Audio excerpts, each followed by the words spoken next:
person, you might see 3 in a month, and 2 of them, when you say hello, will walk across the street and rather than say hello to you. And that's pretty sad. That means that they really don't understand who they are, what we are collectively, and that kind of breaks my heart. Vancouver has been very beautiful to me. People keep giving me gifts. This lady that I went to her house, and they gave me so much food and love that I didn't know how to even respond. My heart was touched. They told me of great suffering in their family. And they said that I had medicine that helped heal them, and that made me feel like maybe my trip here was worth it. And tonight when I was down on Hastings, I looked and I had a question that was asked in my heart, and could I go down there in the middle of that epidemic and make a difference? Do I have enough medicine? Is my heart pure enough to go there and fight those dragons and those demons? And I don't know what the answer is, but part of me has seen Hastings all over the country and all over the world, and I understand those conditions, and I understand what caused them, and I understand that almost all of us have family members, friends, mothers, fathers, sisters, brothers that have to fight that dragon. And I wonder, would it be immodest of me or impure to try to fight those dragons? And I don't know if I'm ready, but I heard the voice, and perhaps they need somebody. And I'm not a messiah or a savior. I call myself a big red alarm clock. And maybe just seeing me, maybe they'll remember the old ways, and they'll maybe think of me as a spirit or a ghost or a man that reminds them. I don't know. I don't know if I'm pure enough. It's not a matter of courage, it's a matter of humility. And it's a matter of, I know there's a need. And that need is so great, because we have great trials coming. This new so-called century has been terrifying. We had 9/11, the World Trade Center, the tsunami, we had earthquakes throughout Chile, in South and Central America. We just had a terrible storm up in Alaska. Where I live in Jersey, they just had a 6.0 earthquake. I was sitting in the chair, and all of a sudden I'm halfway across the room. And, you know, I don't think I have to tell anybody that Mother Earth is just a little bit less than cheerful right now. And people want to drill in her stomach and get oil. We don't even need oil anymore because we have so many alternative energies, and we have so much. And I don't know if any of you realize that where we are on the West Coast, that a lot of that stuff that happened in Fukushima is coming over here. In our water, in our milk, in our air, in our flowers, in our fish, in our salmon. It's coming here. And they're trying to cover that up. But Fukushima had a tsunami, earthquakes. You know, we had Katrina, where people were swimming in floating in the ocean like logs for days, weeks, months. And the federal government didn't even find out that they had an earthquake, or rather a flood, until 3 days later. And then we had, you know, the black savior down there. We had Obama, who came to save us, and turned out to be a fraud, a joke, just another one. In darkface, same story, same government, same, you know. The best trick in the world is to get somebody that looks like us to get up there and talk noble words and then leave us hanging.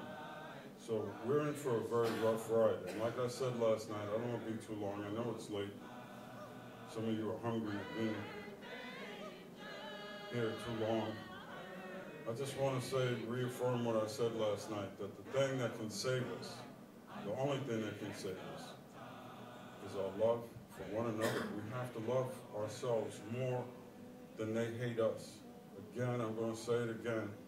We have to love ourselves more than they hate us. Let our love be stronger than their hate. That's number one.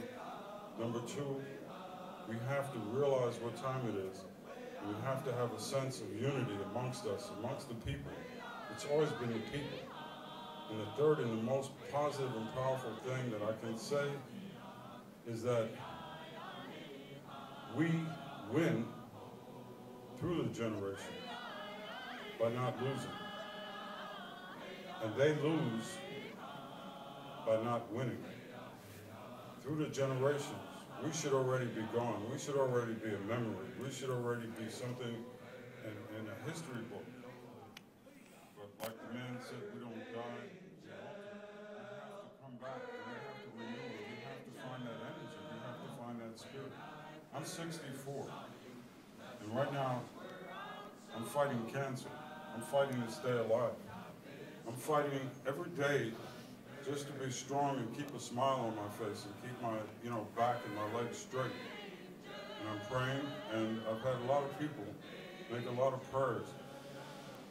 And I don't know how long I'll be here, but as long as I'm here, I'll use the voice and try to connect to those who came before us and those who are keeping away from us. And again, we have to use this magnificent power, this energy, this love that we have. And I really believe love is stronger than hate. If I tell you how many people have hugged me since I've been in Vancouver, and how many people have kissed me and just embraced me, and they never knew me. It's my first time here in my 64 years on this earth, and that's a great feeling. And it's because I follow a universal law. You give love, and you get love. You give respect, and you get respect. So we have some hard times coming. But I heard a Muslim say once that he was told by his religion that no burden is put on your shoulders that your shoulders can't bear. So whatever comes, we'll be able to deal with it, and we'll be stronger for it, because whatever doesn't kill you makes you stronger. All of you that have suffered and felt pain, you may be hurt, but it actually makes you stronger. So that when it comes again, you've already said, well, I dealt with him before, I'll make it. So on a positive note, love one another, love yourself, be respectful of the time and understand, because we have an asteroid coming towards the Earth. And the Mayan ancestors and prophet talked about December of 2012. And there are those Mayan priests who believe that it's just a spiritual change, an awakening. And then I see Occupy Vancouver, Occupy New York, Occupy Italy, Spain, France, Occupy, the different northern regions. People are tired and they're getting together, and it's a spark of something new. And it's always a little spark. It's never a revolutionary guy that's good with words, or it's always a man that goes down to buy Pampers for his daughter, or a woman that goes down to buy milk for her baby. That don't have enough money for the milk that makes the revolution, that makes the change. Now, the last thing I'm going to say, and I want you please to put this into your mind and think about it, because it's a powerful message that I was given, and I'm going to give it to you. About a week ago, we learned that there are now 7 billion people on this earth. Now me, I can't count to 1 million. And 1 billion is 1,000 million, and 7 billion. But my point is that those 7 billion are controlled by 1,000 people on this earth, and have been by these same families. And I think it's time that what they call the 99%, which is really 99.99% of us, wake up and get rid of that old tyranny and find our own freedom. And that's what I was talking about last night with decolonization. How does 1,000 people control 7 billion? Think about those numbers if you can. I have trouble with it because I only have 10 fingers and 10 toes, so it's hard for me. Okay? I love you, and I thank you for having me here, and I love you and thank you for being patient.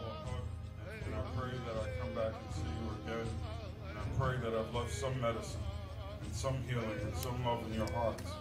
And if we do nothing but love each other a little bit harder and a little bit deeper and a little bit stronger, then maybe my time here will be spent good. And no matter what happens, my heart will still be healed. Thank you.